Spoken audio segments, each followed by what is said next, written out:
Hello friends, നമസ്കാരം. നമ്മുടെ Kerala TV സീരിയലിലേക്ക് എല്ലാവർക്കും സ്വാഗതം. അങ്ങനെ ദേവയാനിയുടെ അഹങ്കാരം അവസാനിപ്പിച്ചുകൊണ്ട് ദേവയാനിക്ക് കൊടുക്കേണ്ട താക്കീതും കൊടുത്തുകൊണ്ട് ജയൻ അങ്ങനെ അങ്ങ് വർത്തമാനം പറഞ്ഞു. അത് കഴിഞ്ഞതിന് ശേഷം നമ്മുടെ നയനയോട് മോള് വിളമ്പുകാരിയല്ലെന്നും വീട്ടുകാരിയാണെന്നും ഇവിടെ വന്നിരുന്ന് ഭക്ഷണം കഴിക്കാനും പറഞ്ഞ് ആദർശിൻ്റെ അരികിലിരുത്തി ഭക്ഷണവും കഴിപ്പിക്കുക. എന്തായാലും നയന അടുത്ത് വന്നിരുന്നത് കുറച്ചൊക്കെ ഇഷ്ടപ്പെട്ടു കേട്ടോ നമ്മുടെ ആദർശിന്. പക്ഷെ മറ്റുള്ളവരുടെ മുന്നിൽ അത് കാണിക്കാൻ കഴിയാത്തതിൻ്റെ ഒരു ബുദ്ധിമുട്ടും കാര്യങ്ങളും മാത്രമേ ഉള്ളൂ. ആദർശ് ഇങ്ങനെ ഒരു കുഞ്ഞു ചിരിയൊക്കെ ചിരിച്ച് അങ്ങനെ നയനയ്ക്ക് അരികിലിരുന്ന് ഭക്ഷണം കഴിക്കാം. കഴിച്ച പാത്രങ്ങൾ കൊണ്ടുവന്ന് അടുക്കളയിൽ വെച്ചിട്ട് തിരിഞ്ഞു നോക്കുമ്പോൾ കാണുന്നത്, അതായത് ദേവയാനി കാണുന്നത്, മരുമകളും മകനും കൂടെ ഒരുമിച്ചിരുന്ന് ഭക്ഷണം കഴിക്കുന്നതാണ്. ഇത് കണ്ടപ്പോഴേക്കും ദേവയാനിയുടെ കിളി അങ്ങ് പോയി. ഭയങ്കരമായിട്ട് കലിപ്പ് തൂറിച്ച് നോക്കിക്കൊണ്ട് ഇങ്ങനെ നിൽക്കുവാണ്. നീ എത്രയൊക്കെ എവിടെയൊക്കെ കയറി ഇരുന്നെന്ന് പറഞ്ഞാലും എൻ്റെ മനസ്സിലോ എൻ്റെ മകൻ്റെ മനസ്സിലോ നിനക്ക് സ്ഥാനം ഉണ്ടാകില്ലെന്നും എൻ്റെ മകൻ്റെ ജീവിതത്തിൽ നിന്നും നിന്നെ ഞാൻ തള്ളിക്കളഞ്ഞിരിക്കും.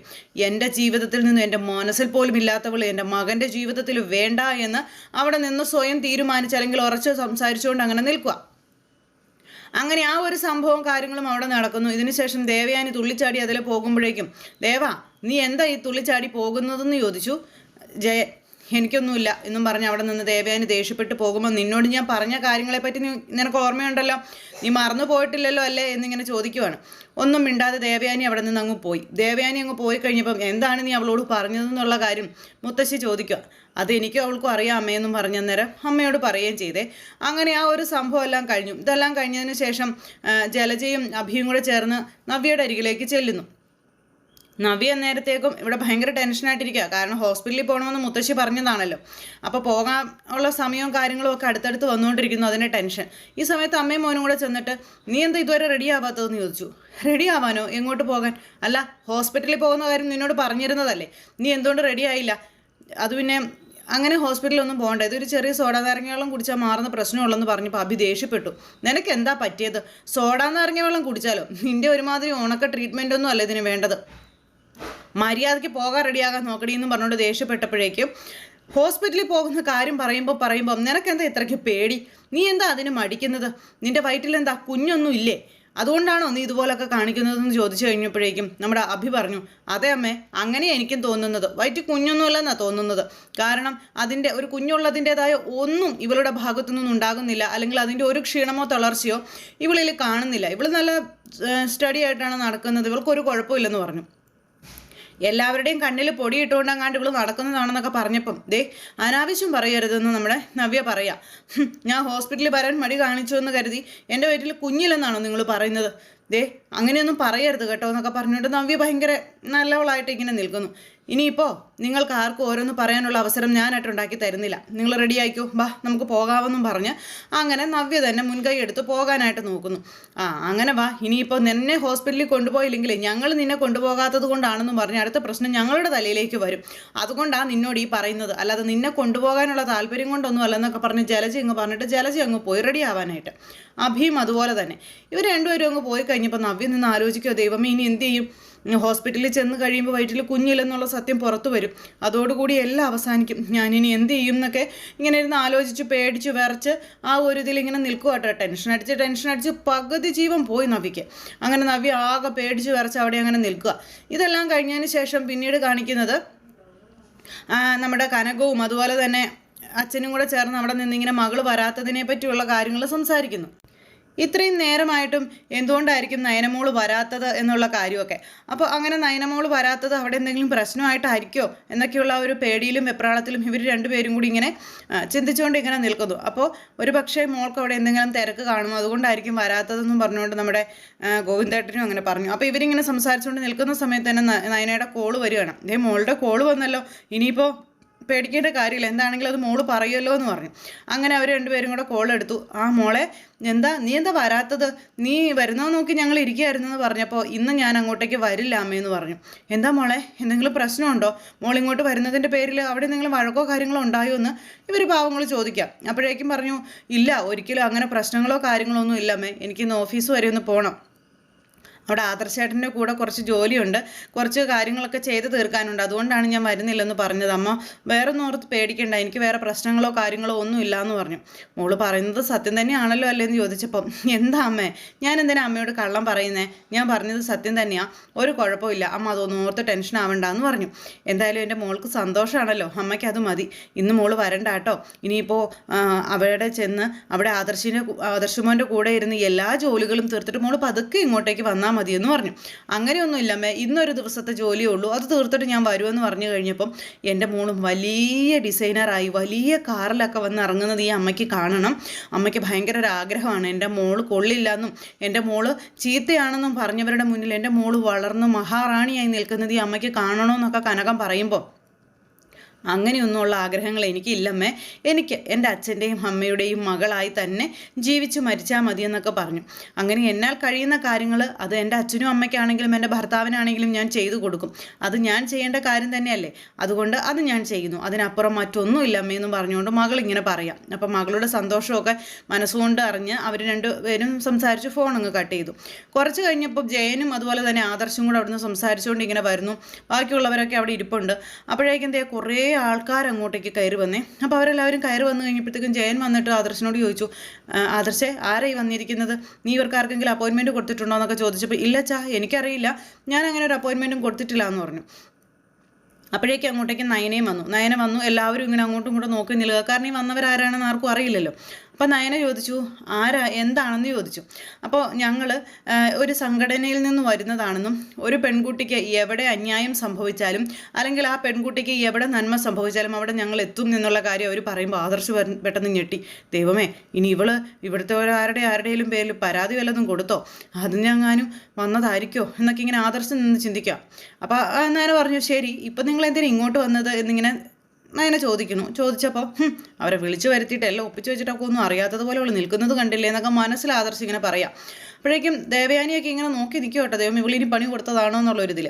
ഈ സമയത്ത് നമ്മുടെ ചേച്ചിമാർ പറഞ്ഞു, കഴിഞ്ഞ കുറച്ച് നാളുകൾക്ക് മുൻപ് കുട്ടി സോഷ്യൽ മീഡിയയിൽ ഒരു വീഡിയോ ഇട്ടിരുന്നില്ലേ കുടുംബക്കാരെക്കുറിച്ച് പറഞ്ഞിട്ട്, അപ്പോൾ ആ ഒരു കാര്യങ്ങളെപ്പറ്റി ഞങ്ങൾ കണ്ടിരുന്നു. അപ്പോൾ അത് അറിഞ്ഞിട്ട് വന്നതാണ്. ഈ ഇത്രയും വലിയൊരു വീട്ടിൽ സാധാരണ കുടുംബത്തിൽ നിന്നും കയറി വന്ന ഒരു പെൺകുട്ടിക്ക് ഈ കുടുംബത്തിലുള്ളവർ കൊടുക്കുന്ന മാന്യതയും സ്നേഹവും കരുതലും അല്ലെങ്കിൽ ആ ഒരു സ്വാതന്ത്ര്യം ഇതൊക്കെ അറിഞ്ഞ് നിങ്ങളെ ഒന്ന് അനുമോദിക്കാൻ വേണ്ടി വന്നതാണെന്ന് പറഞ്ഞു. ആ സമയത്ത് ആദർശിനോട് നയനയുടെ അടുത്തേക്ക് നിൽക്കാനായിട്ട് അവർ പറഞ്ഞു. ആദർശ് നയനയുടെ അടുത്തേക്ക് നിന്നു. ഇതൊക്കെ കണ്ടിട്ടാണെങ്കിലും ദേവയാനിക്ക് പുച്ഛം. ദേവയാനി ഇങ്ങനെ മുഖമൊക്കെ വല്ലാത്തൊരു രീതിയിലാക്കി പിടിച്ചുകൊണ്ട് ഇങ്ങനെ നിൽക്കുക. അത് കഴിഞ്ഞപ്പോൾ നമ്മുടെ ചേച്ചിമാർ നയനയോട് ഈ വീട്ടിലുള്ളവരെക്കുറിച്ചും അതുപോലെ തന്നെ അവരെന്തായാലും വീഡിയോ ഒക്കെ പിടിക്കുന്നുണ്ട് കേട്ടോ, വീട്ടിലുള്ളവരെക്കുറിച്ചും ഇവിടെയുള്ളവർ എങ്ങനെയാണ് നയനയോട് പെരുമാറുന്നതിനെക്കുറിച്ചും ഒക്കെ ഒന്ന് പറയാനായിട്ട് പറഞ്ഞു. ആദർശം നേരത്തേക്കും ഇങ്ങനെ വായെടുത്ത നുണ മാത്രം പറയാൻ അറിയുന്നവളാണല്ലോ, അതുകൊണ്ട് തന്നെ തട്ടി വിട്ടോളും, ആ ഒരു കാര്യത്തിൽ പേടിക്കേണ്ട കാര്യമൊന്നുമില്ല, എന്നാലും ഇവിടുത്തെ പ്രശ്നങ്ങളും എല്ലാം പറയുമെന്നാണെന്നൊക്കെ മനസ്സുകൊണ്ട് ഇങ്ങനെ ആദർശ് ചിന്തിക്കുമ്പോൾ ഈ വീട്ടിലുള്ളവരെക്കുറിച്ച് നല്ലത് മാത്രമേ ഞാൻ പറയുള്ളൂ എന്ന് ഇദ്ദേഹത്തിന് അറിയാം.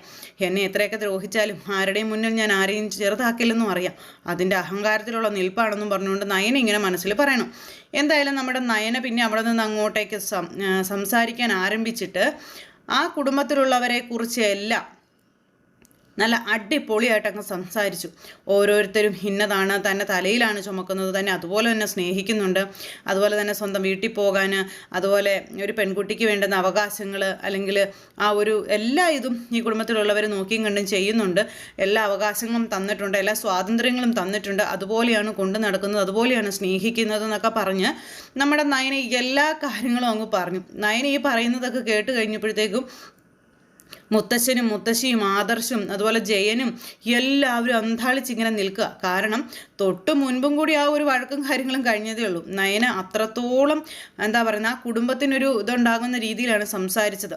അങ്ങനെ അതെല്ലാം കഴിഞ്ഞപ്പോൾ ഇതെല്ലാം കേട്ട് ഇതെല്ലാം വീഡിയോ പകർത്തി കഴിഞ്ഞപ്പം നിങ്ങൾക്ക് രണ്ടുപേർക്കും പൊന്നാട അണിയിച്ച് നിങ്ങളെ ഒന്ന് അനുമോദിക്കണമെന്ന് പറഞ്ഞു. നല്ല കപ്പിൾസ് ആയതുകൊണ്ട്, ഉത്തമ ഭാര്യയും ഭർത്താവും ആയതുകൊണ്ട് അതങ്ങനെ ആയിക്കോട്ടെ എന്ന് പറഞ്ഞു. എന്നിട്ട് അവർ കൊണ്ടുവന്ന് പൊന്നാടയൊക്കെ അണിയിച്ച് ബൊക്കയൊക്കെ കൊടുത്ത് ഇവരുടെ ഒരു ഫോട്ടോയൊക്കെ എടുത്ത് അവരങ്ങനെ യാത്ര പറഞ്ഞു പോയി. അവർ യാത്ര പറഞ്ഞു പോയി കഴിഞ്ഞപ്പോഴത്തേക്കും ഇങ്ങനെ നമ്മുടെ ആദർശ നയനി അവിടെ നിൽക്കുകയല്ലേ. ഈ സമയത്ത് അവരെല്ലാവരും നമ്മുടെ നയനിയെ ഒരുപാട് സ്നേഹത്തോടെ കരുതലോടെ ഇങ്ങനെ ചേർത്ത് നിർത്തുക. ദേവയാനി ഒഴിച്ച്. അപ്പം ഈ കുടുംബത്തിന് എല്ലാവർക്കും അതുപോലെ മോശക്കാരിയാകും നയനമോളം നല്ലേടി നീ പറഞ്ഞതൊന്നും ചോദിച്ചുകൊണ്ട് ദേവയാനിയോട് ജയൻ ചോദിക്കാം. ഇപ്പം എങ്ങനെ ഇരിക്കുന്നു ഈ കുടുംബത്തിനും ഈ കുടുംബത്തിലുള്ളവർക്കും എത്രത്തോളം അഭിമാനത്തിൻ്റെ ആ ഒരു ഇതിൽ നിൽക്കാനുള്ള സാഹചര്യമാണ് നയനമോൾ ഉണ്ടാക്കി തന്നത്.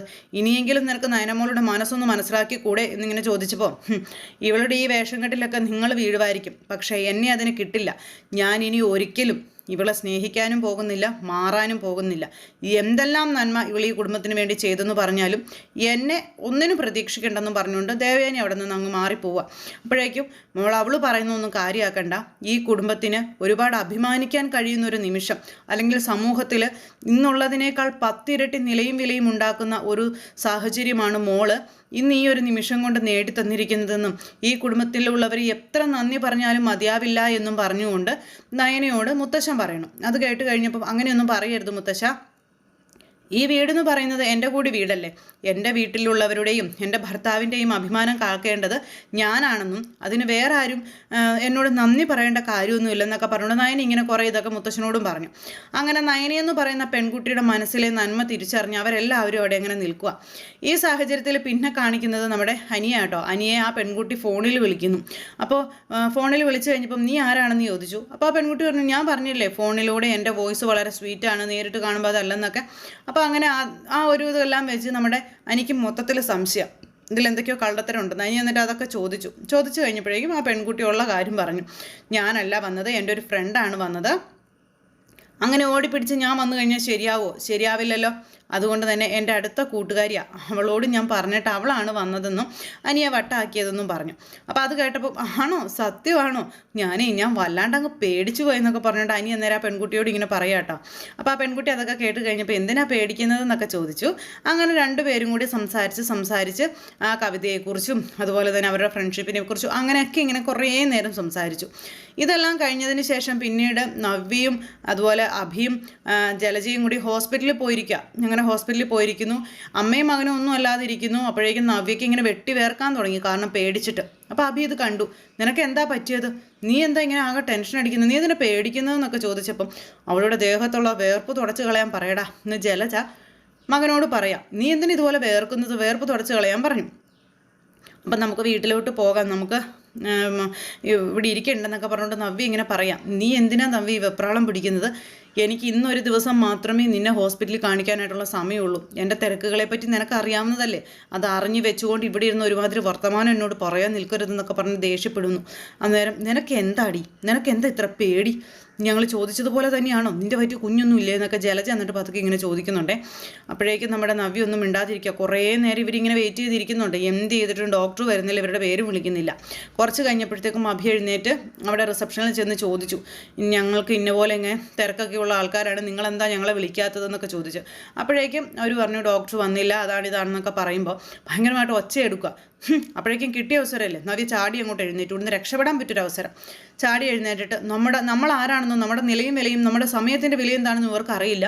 ഇങ്ങനെയുള്ളവരുടെ മുന്നിൽ വന്ന് കാത്തിരിക്കേണ്ട കാര്യം നിനക്കില്ല, നീ അങ്ങനെയാണ്, നമ്മൾ അങ്ങനെയാണ്, വാ അഭി നമുക്ക് പോകാം എന്നൊക്കെ പറഞ്ഞുകൊണ്ട് നവ്യ ഇങ്ങനെ ഭയങ്കര ഇതായിട്ടാകും ശബ്ദത്തിൽ ഇങ്ങനെ സംസാരിക്കുന്ന സമയത്ത് ജലജ പറഞ്ഞു, ശരിയാണ്, നീ ഒരു കാര്യം ചെയ്യാം, നമുക്ക് മറ്റൊരു ദിവസം വന്ന് കാണാം, ഇപ്പം നമുക്ക് വീട്ടിലോട്ട് പോകാം, എന്തായാലും കാര്യങ്ങളെല്ലാം അടുത്ത ദിവസം വരുമ്പോൾ അറിയാമല്ലോ, പിന്നെ വീട്ടിൽ ചെല്ലുമ്പോൾ ഡോക്ടറെ കണ്ടു എന്ന് പറഞ്ഞാൽ മതിയെന്ന് പറഞ്ഞുകൊണ്ട് ജലജ മകൻ്റെ തിരക്ക് കാരണം മകനെ വിളിച്ചുകൊണ്ട് പോകുന്നു. തലനാരിഴയ്ക്ക് നമ്മുടെ നവ്യ രക്ഷപ്പെട്ടു എന്ന് പറയാം ഇന്നൊരു ദിവസത്തേക്ക്.